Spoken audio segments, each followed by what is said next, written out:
Entonces, retomando este tema de la cultura social, de la evolución de la literatura, nos vamos a enfocar ahora en lo que es el realismo social del Ecuador. Y dentro de esta rama del realismo social se encuentra precisamente el indigenismo. Antes de que les empiece a compartir las diapositivas, quiero que quede claro que este proceso del realismo social no es que surge de la noche a la mañana y tampoco significa que ha terminado.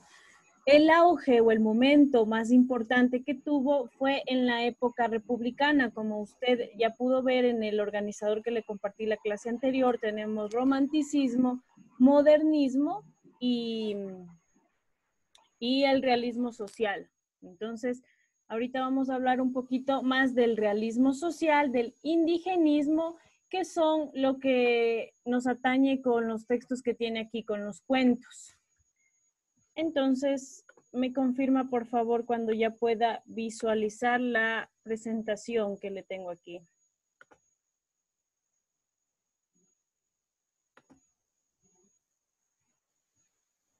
Ya se ve listo. Ya. Ya, bueno, este verde está muy claro. Déjenme les pongo un azul. Bueno, cuando se active la manera de poner azul para que se pueda ver un poquito mejor. Ya, ahora sí.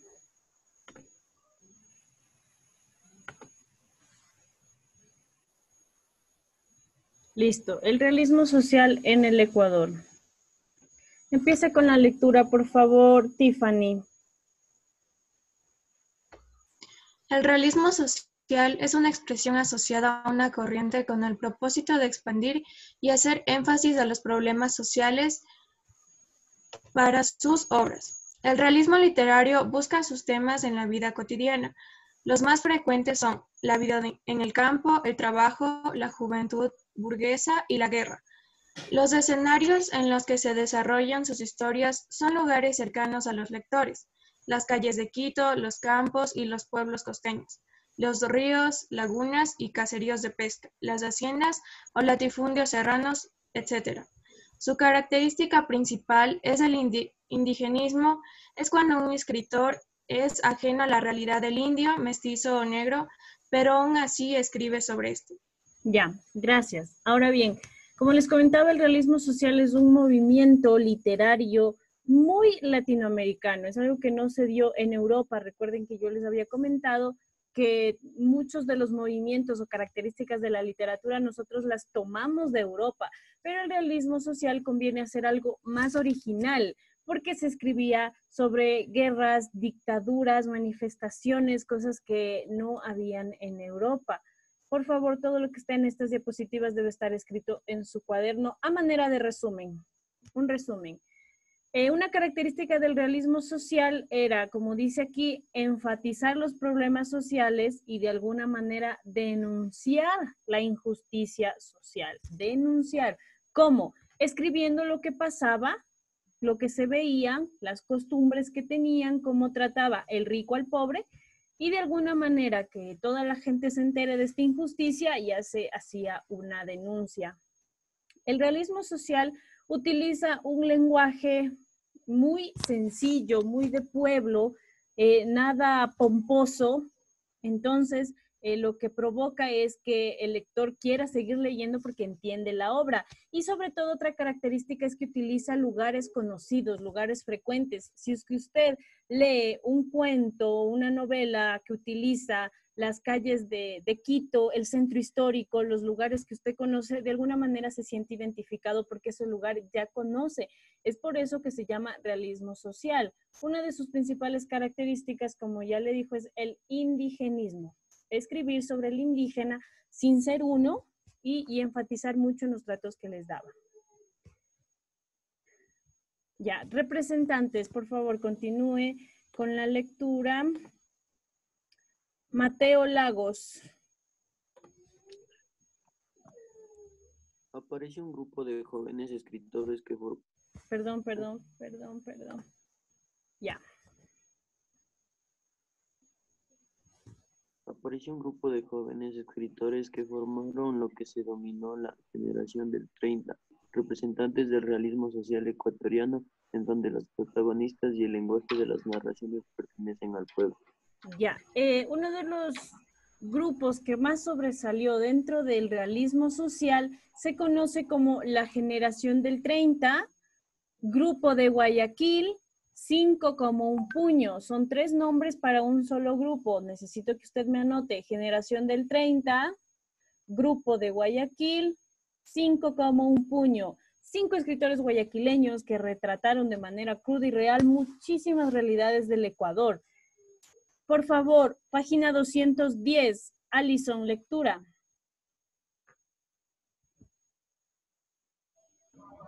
Los que se van y el Grupo de Guayaquil. En 1930 aparece una colección de relatos publicados con el título Los que se van.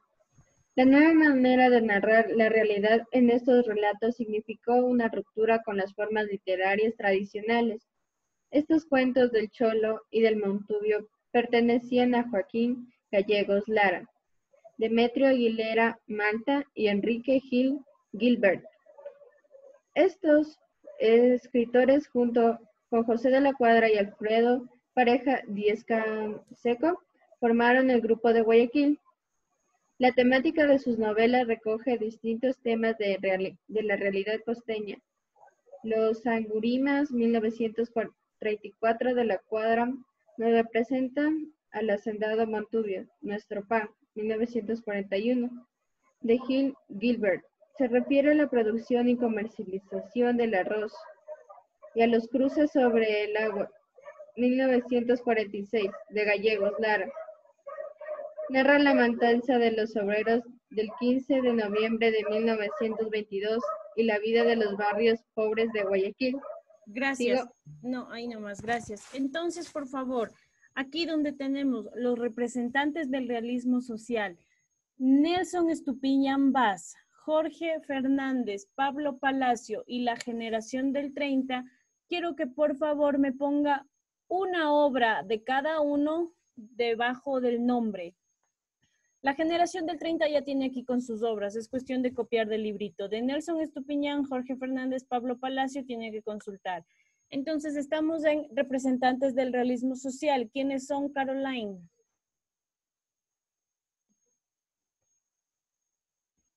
No sé, pues, Los que están en pantalla. Jorge Fernández, Pablo Palacio. Todos, Caro. Generación del 30, José de la Cuadra, Alfredo Pareja Díez-Canseco, Joaquín Gallegos Lara, Demetrio Aguilera Malta, Enrique Gil Gilbert. Ya, entonces, por favor, póngame en representantes del realismo social estos 8 autores y una obra de cada uno. Nada más, solo el autor con su obra más importante. Aquí en el libro ya tiene los de la generación del 30, por si acaso. Continuamos, entonces, las características de los relatos. Ayúdenme con la lectura, por favor, María José Rodríguez. Características de los relatos, página 210.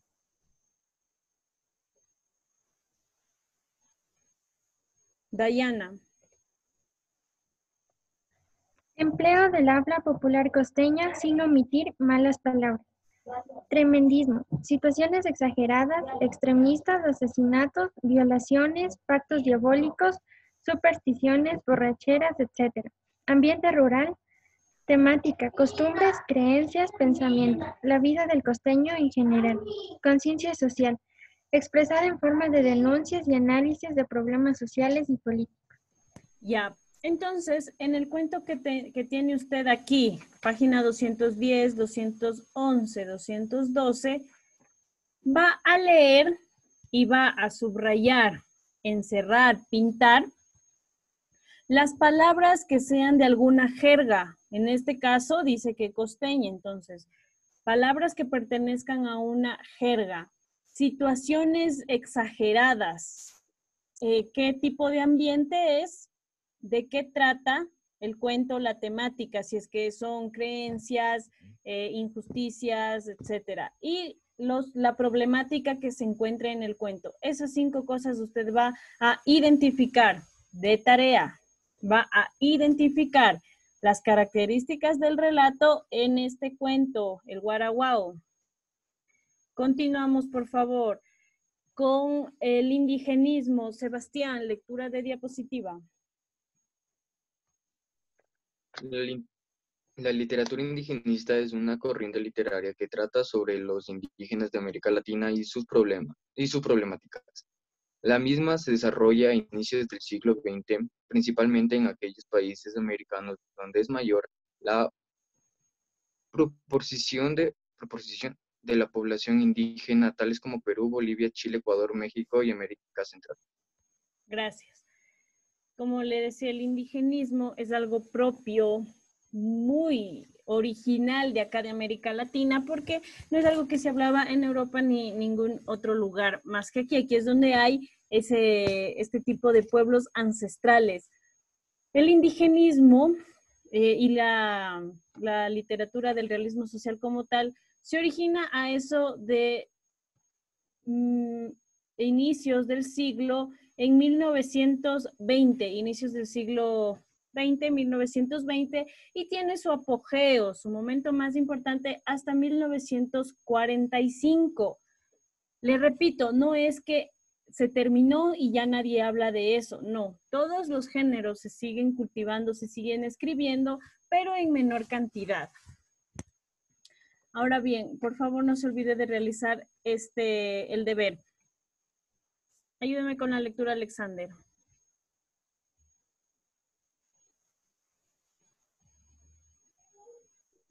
De la diapositiva, Lisa. Sí. El indigenismo surgió como un movimiento literario que idealizaba el imperio inca, pero luego fue también entendido como la construcción de una nueva identidad nacional cuyo centro era la cultura autóctona. ¿Sigo? Retrata a los indios como personas primitivas e ignorantes, que son sometidas a los malos tratos de sus amos. La solución para mejorar su situación es que a través de la educación pueden ser elevados y asimilados en la cultura dominante. Rara vez se reconocen sus culturas y valores indígenas como valiosos y dignos de protección. Gracias. Le está especificando aquí lo que es el indigenismo. Recuerde que esta información debe estar en su cuaderno a manera de resumen.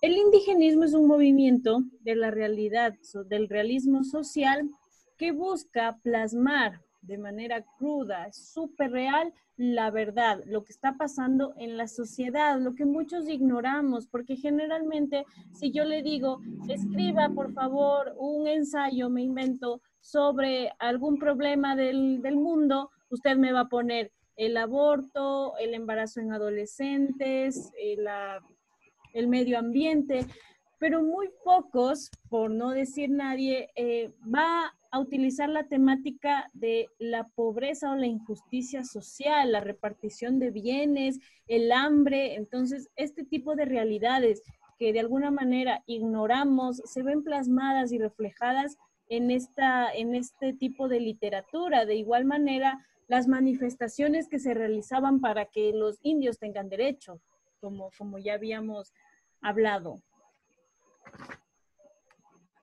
Siga la lectura, por favor, Stephanie.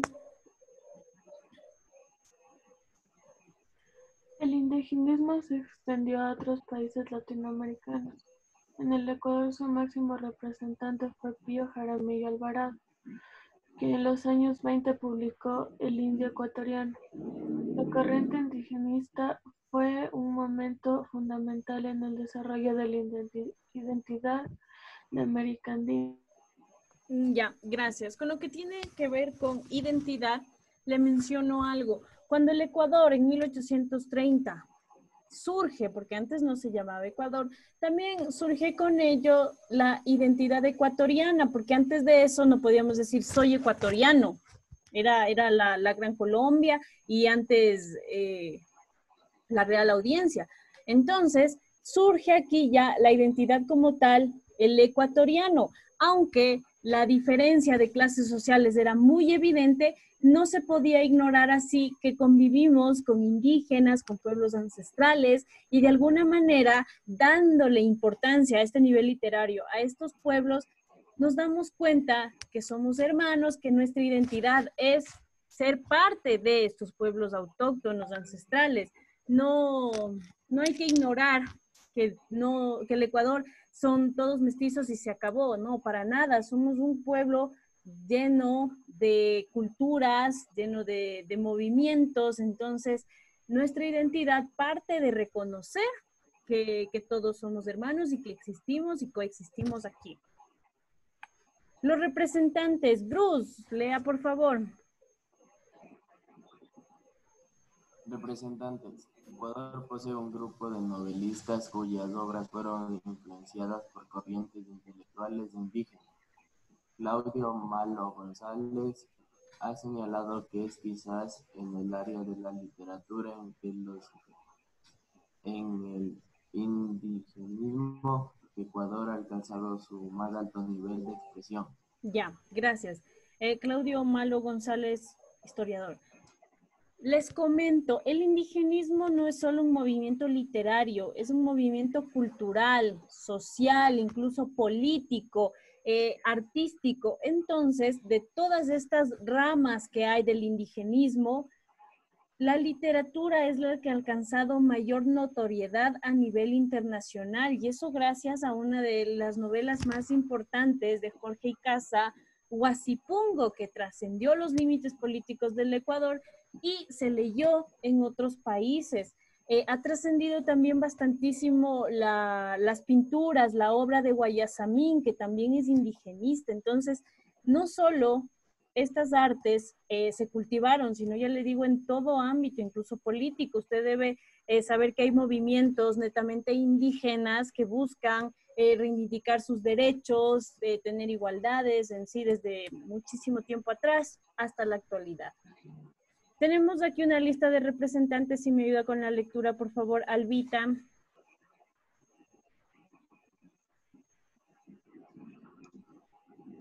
Jorge Icaza, Fernando Chávez, Humberto Salvador, Enrique Terán, Pío Jaramillo Alvarado, Humberto Mata, Alfonso Cuesta, Ángel Felicísimo Rojas. Ya, gracias. Igual escríbame estos nombres y les pone una obra trascendental, importante a cada uno de ellos. Solo una obra, nada más.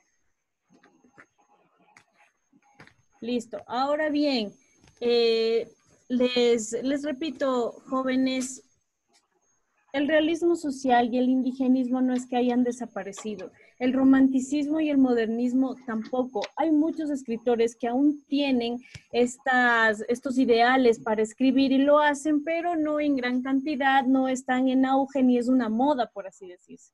Lo hacen, por ejemplo, si yo soy escritora y romántica, pues lo sigo haciendo, mis obras se encasillan en el romanticismo y ya, listo.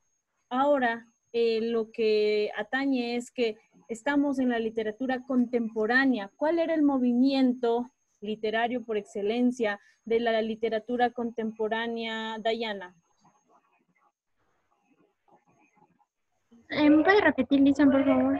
Sí, ¿cuál es el movimiento literario por excelencia de la literatura contemporánea? Está en el cuadrito que les di la anterior clase. El movimiento literario que rompe con todos los esquemas, que quiere renovar la literatura, que es nuevo. ¿Quién sabe? Bueno, el romanticismo. No, el romanticismo. Posmodernismo. No, no es posmodernismo. Entonces, boom latinoamericano, realismo social. Ya, después del realismo social. Y el vanguardismo. Vanguardismo, correcto, muy bien, vanguardismo. Recuerde que el vanguardismo lo que quiere es olvidarse de todo el pasado, de estructuras que se hayan impuesto, de modas, y lo que quiere es escribir de manera libre, temática amplia, sin una estructura en sus poemas. Entonces, el vanguardismo es lo que está, puede decirse entre comillas, de moda, porque se siguen escribiendo de otras temáticas también. Eso, chicos, en cuanto al realismo social y el indigenismo. Por favor, ¿cuál es su deber para mañana? Leer el Guaraguao y que deba identificar las características de este relato. Las características están aquí mismo en la página 210. Listo. ¿Tienen alguna pregunta? ¿Duda? No, listo. Ya, entonces, jóvenes, eso sería todo conmigo. Mañana continuamos hablando de este mismo tema porque es algo larguito. Eso sería todo. Jóvenes, muchísimas gracias y con ustedes hasta mañana.